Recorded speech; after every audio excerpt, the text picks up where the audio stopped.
Nessa aula de hoje, a gente vai estudar energia elástica, né? E antes disso, eu vou fazer uma explicação rápida sobre a força elástica. Vocês devem estar se perguntando, normalmente, a força elástica na lei de Hooke é dado em dinâmica junto com aqueles bloquinhos lá que a gente passou, né? Só que eu acho que faz mais sentido, para a compreensão pelo menos, né? A gente apresentar a força elástica junto com a energia elástica, né? A ideia é a seguinte, apesar da gente pensar sempre numa mola, a princípio, né, o que eu falar para vocês se aplica a qualquer objeto que tenha uma elasticidade. Tá? Você pode pensar numa bolinha de borracha, por exemplo. Né? Se você deformar essa bolinha de borracha e soltar, ela volta ao seu tamanho original. Né? Então a mola segue o mesmo princípio. Nós vamos utilizar a seguinte linguagem. Pega uma mola, né? O tamanho natural que ela tem, sem que você aplique força nenhuma, nós vamos chamar de L0, comprimento inicial. Né? Isso aqui seria a mola sem deformação nenhuma. Né? Aí, a partir disso aí, eu posso pegar essa mola e de duas uma. Eu posso esticar um certo tanto, né? Então aqui eu indiquei o comprimento normal dessa mola, né, natural, e eu estou esticando, aqui em vermelho, um pedacinho X. Tá? Um comprimento extra chamado de X. Ou eu posso também pegar essa mola e comprimir. Ela ficaria menor do que o tamanho natural dela. Comprimento natural L0. Aqui nesse meu exemplo, eu comprimi de um certo tanto x também, tá bom? Então esse x que eu vou utilizar no cálculo da força elástica, ele pode ser tanto um elongamento aqui, eu posso esticar essa mola, né?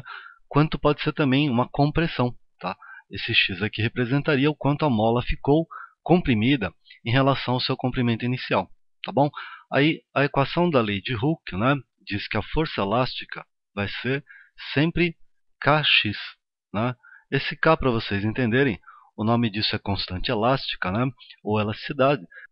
É algo que depende apenas da mola. Em sala de aula, para vocês, eu falo para vocês compararem, né, duas molas que você encontra no cotidiano.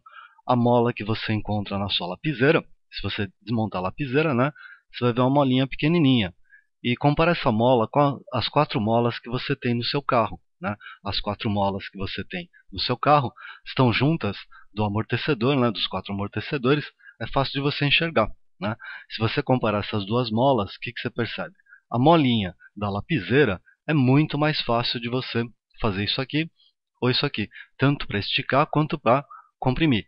Enquanto que a mola do seu carro, né, você precisa fazer uma tremenda força e talvez nem consiga nem esticar, nem comprimir essa mola do carro. Por quê? Porque ela é feita, né, para aguentar centenas de quilos. É só você lembrar um pouquinho, a massa média de um carro é em torno de 1 tonelada, 1000 quilogramas. Tá? Variando um pouquinho para mais, um pouquinho para menos, dependendo do carro que você tem. Né? Então essas 4 molas que estão aí, elas trabalham em conjunto com o amortecedor, né, para manter o quê?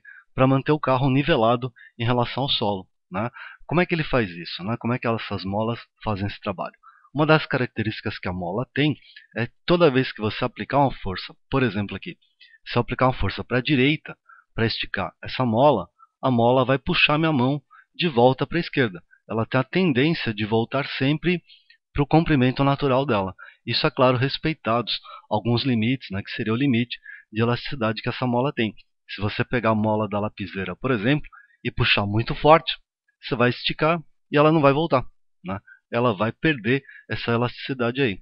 Tá? Da mesma forma, eu posso pensar ao contrário aqui. Eu posso pegar essa molinha, empurrar aqui, e ela vai tentar devolver essa força que eu fiz para a esquerda, ela tenta devolver para a direita.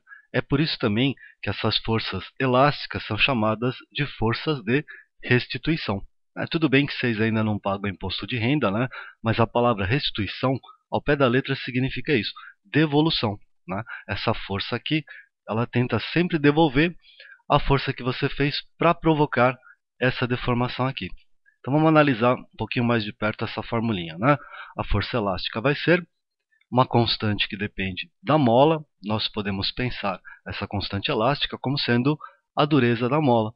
Então, a dureza da mola do seu carro, né, nem que você não saiba valores, você tem plena noção de que vai ser muito maior do que a dureza da molinha da lapiseira. Vou abreviar aqui. Então, por quê? Essa molinha da lapiseira é muito mais fácil de você comprimir ou de você esticar. ao passo que a mola do carro, né, é muito mais difícil de você provocar uma deformação.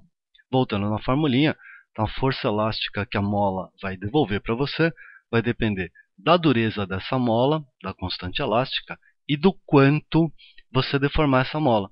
Tá? Tenta não pensar em termos de alongamento, né, de esticar ou de comprimir. Tá? É indiferente. Quanto você deforma essa mola, quanto mais você deformar, quanto mais você conseguir esticar ou comprimir essa mola, é claro que maior, né, vai ser a força que essa mola vai te devolver. Ok? Para efeito de cálculo em dinâmica, né, em bloquinhos, por exemplo, vários livros colocam um sinal de menos aqui, né, para lembrar que a força tem sentido oposto, né, à aplicação que você faz sobre ela. Só que aqui, no método que eu sigo, né, a gente não vai seguir essa convenção, a gente vai calcular em módulo, que na hora o método já dá conta do sinal. Não sei se vocês lembram, né, eu sempre sigo na força resultante a força que ajuda o movimento, menos a que atrapalha. Como é que será que isso aí aparece em exercícios de dinâmica, né? Um dos modos mais tradicionais que nós vemos exercícios de mola associados a bloquinhos, né, em vestibular, seria essa situação aqui. Você tem uma mola, pendura-se um objeto de massa m, desconhecida, né, e aguarda-se o equilíbrio. A perguntinha, dado a constante elástica da mola, né, 200 newtons por metro, e a deformação da mola nessa situação, sendo 10 centímetros, qual o valor da massa desse objeto aqui? Tá? Como sempre, em bloquinhos, a gente começa desenhando as forças, né? Força-peso, sempre vertical para baixo. Aí eu coloco a força da aula de hoje, força elástica, né?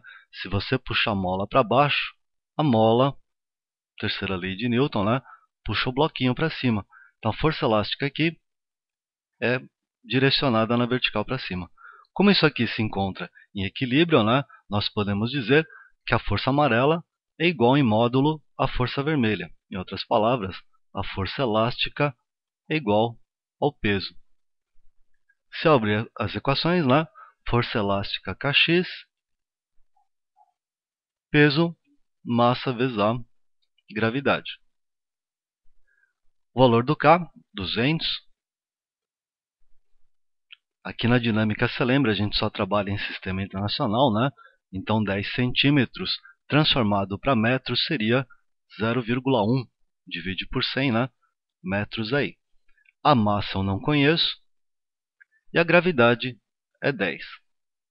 Passo 10 dividindo, ou cancela direto aqui, né? Sobrou 20 vezes 0,1. A massa seria 2 kg aí. Tá?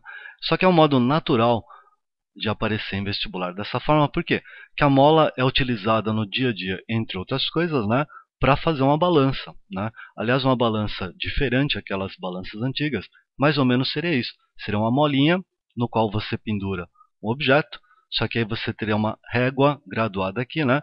E conforme o quanto a mola estica, o feirante sabe o peso, né, a massa que está sendo medida aqui de mercadoria. Pode ser um peixe, pode ser batata, né? Pode ser qualquer coisa. Ok?